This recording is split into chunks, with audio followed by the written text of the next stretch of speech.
두 사람은 연인이에요. 여자는 오늘 시험 공부를 해야 해요. 남자는 친구들과 저녁 약속이 있어요. 여자는 남자가 친구들과 편하게 놀았으면 좋겠고, 남자는 여자의 공부에 방해가 되고 싶지 않아요. 둘은 서로를 좋아하고, 둘 다 나름대로 배려하고 있어요. 그런데 오 마이 갓, 그 마음을 정확히 말하지 않고 있어요. 그리고 오늘도 배려는 오해가 되기 시작해요.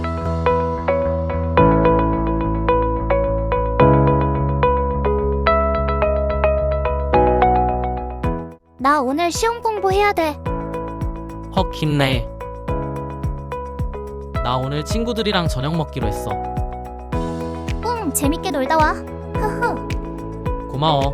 공부방해 안 되게 끝나고 연락할게. 응, 알겠어. 여자는 남자가 마음 편히 놀 수 있도록 재밌게 놀다 와 라고 말해요. 남자는 여자가 공부에 집중할 수 있도록 끝나고 연락할게 라고 말해요. 정말 아름다운 배려예요. 단, 이건 서로가 그 배려의 의미를 같은 뜻으로 받아들였을 때만 가능한 일이에요. 첫 번째 문제가 생겨버려요. 남자의 끝나고 연락할게 는 정말 끝난 뒤에 제대로 연락하겠다는 뜻이었어요. 하지만 여자는 그래도 중간에 한 번쯤은 연락해주겠지 라는 기대가 살짝 있었어요. 여자가 문제집을 풀다가 핸드폰을 봐요. 남자에게서 카톡이 안 왔어요. 여자는 생각해요. 아직 노는 중인가? 괜히 연락하면 방해하는 것 같겠지? 재밌게 놀라고 했으니까 기다려야지. 근데 중간에 한번 연락해주면 좋겠다. 사실 그냥 목소리 듣고 싶기도 한데 연락 오면 힘날 것 같은데. 아냐, 공부해야지. 근데 조금 서운하네. 여자는 연락하고 싶어 해요. 하지만 남자가 친구들과 있는 시간을 방해하고 싶지는 않아요. 그래서 참아보아요. 참고 또 참아보아요. 여자가 느낀 것은 서운함만이 아니에요. 보고 싶은 마음, 연락을 기다리는 기대감, 연락 오면 힘날 것 같은 마음까지. 하지만 그 마음을 말하는 건 어려워해요. 남자가 친구들과 밥을 먹다가 카톡방을 열어보아요. 남자는 생각해요. 연락할까? 근데 지금 공부 중이라고 했는데 괜히 내가 놀고 있는 얘기하면 집중 깨질 수도 있잖아. 내가 연락하면 괜히 방해하는 것 같기도 하고. 그래도 오늘 열심히 공부하는 거 기특한데 끝나고 제대로 전화하면서 수고했다고 말해줘야겠다. 지금은 방해하지 말자.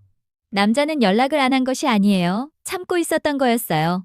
남자에게 배려는 연락하는 것이 아니라 상대가 할 일을 끝낼 때까지 기다려주는 것이었어요. 남자는 여자를 응원하고 싶어 해요. 그러려면 공부를 방해하지 않아야 한다고 생각해요. 그래서 끝나고 제대로 연락하겠다고 생각해요. 하지만 그 마음 역시 여자에게는 전달되지 않고 말아요. 공부 끝났어? 나 이제 집 가는 중. 아, 그래? 늦었지, 미안. 공부 방해될까봐 끝나고 연락하려고 했어. 아, 그렇구나. 헐, 등장해버리고 말았네요. 연애 카톡 3대 위험 문장 중 하나예요. 아, 그렇구나. 남자가 표면의 말뜻을 모르는 것은 아니에요. 하지만 그 속의 의미는 몰라요.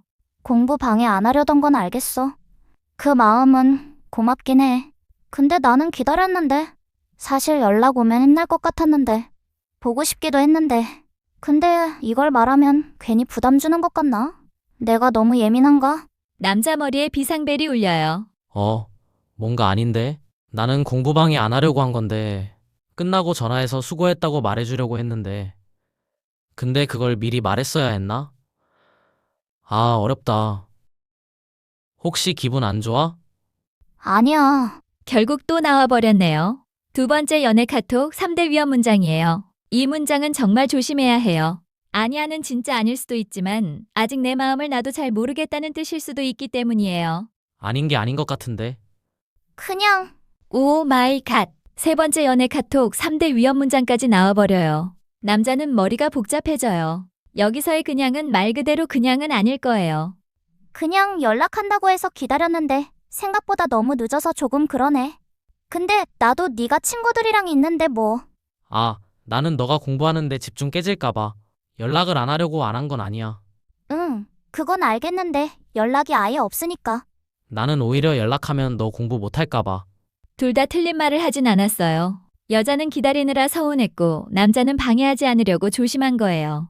여자에게는 보고 싶은 마음이 있었고 남자에게는 응원하고 싶은 마음이 있었어요. 문제는 사랑이 없었던 것이 아니라 마음을 정확히 말하지 못했던 거예요. 사소한 다툼에서 중요한 것은 누가 맞고 틀렸는지를 가르는 것이 아니에요. 진짜 중요한 건 겉으로 나온 말 뒤에 어떤 마음이 숨어 있었는지예요. 서운함 뒤에는 보고 싶은 마음이 있을 수 있고, 침묵 뒤에는 방해하고 싶지 않은 배려가 있을 수 있고, 짧은 답장 뒤에는 어떻게 말해야 할지 모르는 어색함과 그래도 잘해주고 싶은 마음이 있을 수 있어요. 아, 이제 연락하네. 아, 그렇구나. 아니야. 그냥 기다렸어. 조금 서운했어. 사실 보고 싶었어. 연락 오면 힘날 것 같았어. 너가 나를 생각해주면 좋겠다고 느꼈어. 근데 방해하고 싶지는 않았어. 내가 예민한 건지 헷갈렸어.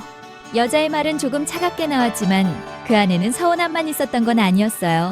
보고 싶은 마음, 연락을 기다리는 기대감, 상대에게 부담 주고 싶지 않은 배려도 함께 있었어요. 방해하고 싶지 않았어. 너가 공부에 집중했으면 했어. 수고했다고 말해주고 싶었어. 열심히 하는 모습이 대견했어. 끝나고 제대로 연락하고 싶었어. 근데 내 마음이 전달되지 않아서 당황했어. 남자의 행동은 무심해 보였지만 그 안에는 조심스러움과 배려, 그리고 응원하고 싶은 마음이 있었어요. 우리는 종종 감정을 바로 말하지 못하곤 해요. 서운함은 비꼬는 말로 나오고, 미안함은 변명처럼 나오고, 걱정은 침묵으로 표현될 때가 있기 마련이에요. 그리고 이건 긍정적인 마음도 마찬가지예요. 보고 싶은데 괜히 부담 줄까봐 말하지 못하고, 고마운데 쑥스러워서 대충 넘기고, 응원하고 싶은데 타이밍을 놓치곤 해요.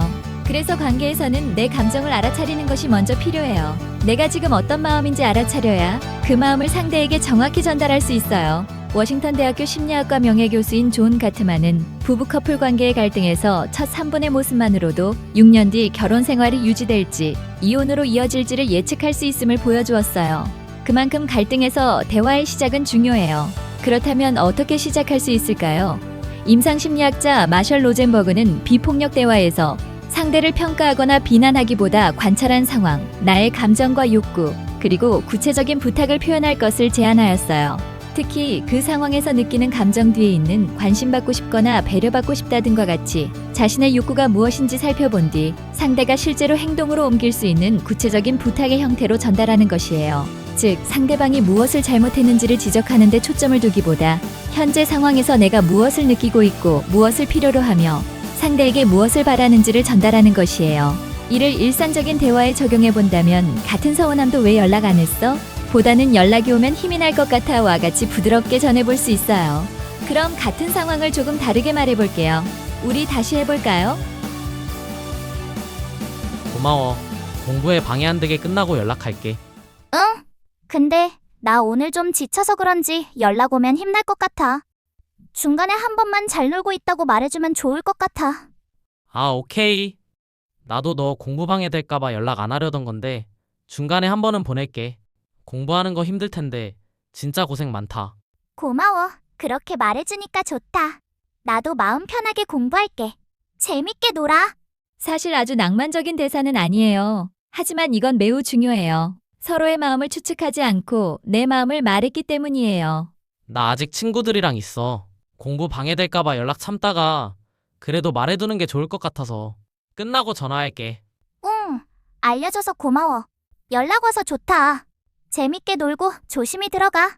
엄청난 대화는 아니에요. 하지만 이런 말들은 중요해요. 서운함을 말하는 것만큼 고마움과 좋았던 마음을 말하는 것도 관계를 부드럽게 만드니까요. 오늘의 탐구 결과. 서운하면 서운하다고, 기다렸으면 기다렸다고, 보고 싶으면 보고 싶었다고, 고마우면 고마웠다고, 좋았으면 좋았다고 말하는 것. 그리고 그보다 먼저 내가 지금 어떤 감정을 느끼고 있는지 알아차리는 것. 그게 생각보다 어렵지만 관계를 지키는 가장 빠른 방법이에요. 그리고 이런 대화 방식은 비단 연인 관계에서만 필요한 것은 아니에요. 부부, 부모와 자녀, 친구 관계 등 서로의 마음을 이해하고 조율해야 하는 모든 관계에서도 마찬가지예요. 그 마음을 알아차리고 그 마음을 말할 수 있을 때 우리는 싸우는 대신 조금 더 가까워질 수 있어요.